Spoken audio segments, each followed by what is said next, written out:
ป้าโธ่มึงคือกะนี่กับกูแท้มึงอย่ากูศูนย์เด้อ อ้าวเว้าอยู่หั่นละซ้อมอยู่หั่นแล้วบ่ทันได้ติเดี๋ยวนี้ บ่แล้วเนาะเจ้าคิดว่ามันได้ยังไงซั่นบ่ทั่วสิได้คลิปหนึงข่อยก็ซ้อมจนบ่มีไอ้แอแล่พุ่นเด้เอ้ยบ่มาล่ะเมียเว้ยรีวิวสินค้าก็พอปานนั้นเฮ็ดคลิปก็บ่ปังบ่ได้เดือนละ 40,000 50,000เดือนละแสนคือเขาได้แต่พอค่าน้ำปลาปลาทูอยู่นี่แล้ว อืม เฮ้ยว่าละจักยามใดข่อยสิสมหวังเพิ่นเด้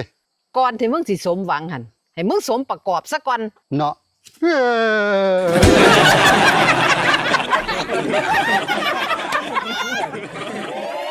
ก่อนข่อยสิสมหวังให้ข่อยสมประกอบซะก่อน เออ